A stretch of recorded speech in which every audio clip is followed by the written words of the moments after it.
Eu, Diego Magalhães, tinha certeza absoluta de que no dia em que eu tivesse uma vida sexual ativa, no dia em que eu casasse, eu nunca mais recorreria à pornografia e masturbação, porque, bom, qual é o sentido de você se masturbar sendo que você tem a possibilidade de ter uma relação sexual real com uma pessoa real?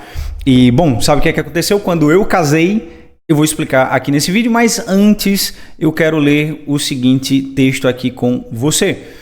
A primeira carta aos Coríntios, capítulo 7, versos 7 a 9 diz: gostaria que todos os homens fossem como eu. Como é que Paulo era? Bom, era um homem que não tinha relações sexuais, não era casado, etc.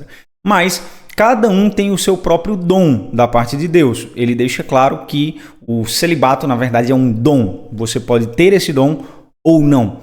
Um de um modo, outro de outro. Digo, porém, aos solteiros, preste atenção, solteiros e viúvos ou viúvas, aos solteiros e às viúvas, é bom que eles permaneçam como eu, solteiro. Contudo, se não conseguem se controlar, devem o quê?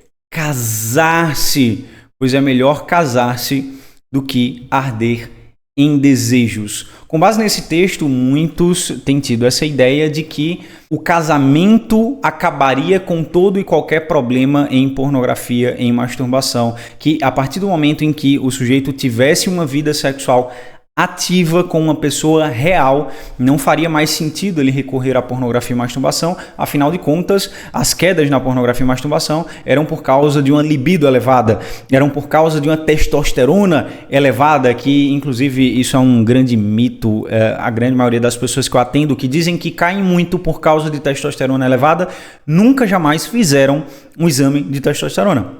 Então você percebe que no fim das contas não tem nada a ver uma coisa com a outra. Então a questão é, o que aconteceu comigo exatamente? Eu achava isso. Eu achava que no dia em que eu tivesse uma mulher real, uma vida sexual ativa, todas as minhas quedas acabariam, desapareceriam. E o que aconteceu? Depois de 2, 3 meses ali de casamento, na verdade o meu vício piorou muito.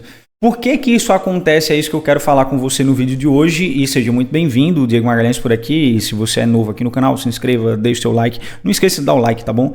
Porque ajuda o YouTube a entregar esse conteúdo para outras pessoas. E, bom, qual é a questão aqui, né, que está na mesa? A questão é que, na verdade, a vida sexual ativa não resolve o problema do vício em pornografia e masturbação, assim como tem acontecido com muitos de vocês. Eu sei que aqui no canal tem pessoas que são casadas, tem pessoas que têm uma vida sexual ativa e continuam nessa luta. Inclusive, coloca aqui nos comentários qual é a tua situação hoje. Você está solteiro? Coloca aqui nos comentários. Você está casado? Você tem uma vida sexual ativa e essa vida sexual ativa não resolveu o problema do vício?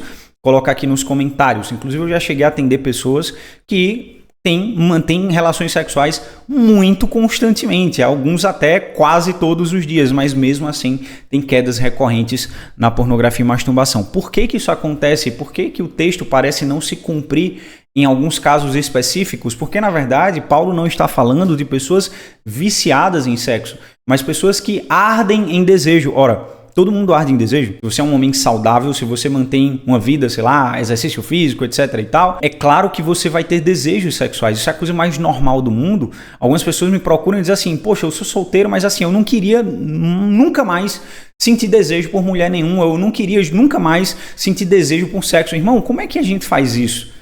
Como é que a gente faz isso? A primeira coisa que Deus disse ao primeiro casal foi: transem, encham a terra, frutifiquem.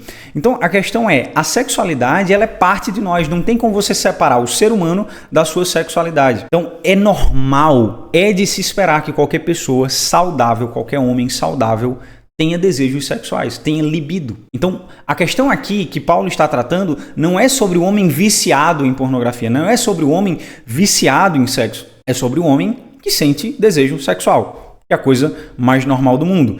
Mas, Diego, tem uma diferença, então, entre sentir desejo sexual e ser um viciado, né, em sexo? Claro que tem. O viciado, ele está sempre em um movimento de fuga. De fuga de quê? Da própria vida, da própria realidade. Ele foge para a pornografia sempre que ele está em uma situação de incômodo na vida. Por isso, o nosso bordão aqui do canal, Deus não criou fujões. Então a questão aqui é, meu amigo, o casamento ou a vida sexual ativa não vai resolver o problema de um vício em pornografia e masturbação. Porque no fim das contas, você não está em busca de sexo, você está em busca de fugir. Você está em busca de um prazer que te faça esquecer os problemas da sua vida. Você está em busca de um prazer que te faça esquecer das suas responsabilidades. É isso o que está acontecendo. E eu mencionei que quando eu casei, o meu vício piorou. Ou seja, antes de casar, o meu vício estava em quedas na masturbação somente. Mas quando eu casei, eu voltei para a pornografia e inclusive a conteúdos que eu não assistia antes. Quando eu assistia, né? Então tive uma melhora significativa durante um período, na época que eu estava na faculdade de teologia. Alguns já conhecem essa história. Se você não conhece, é porque provavelmente você é novo aqui no canal, então não se esqueça de se inscrever mais uma vez.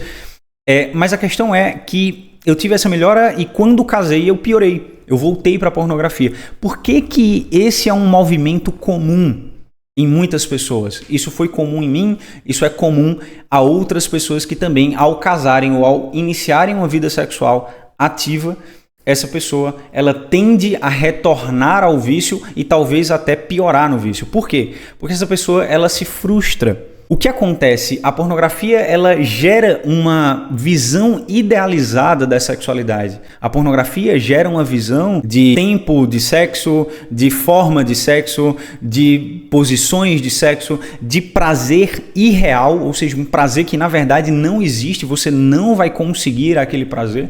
Por quê? Porque é tudo encenado.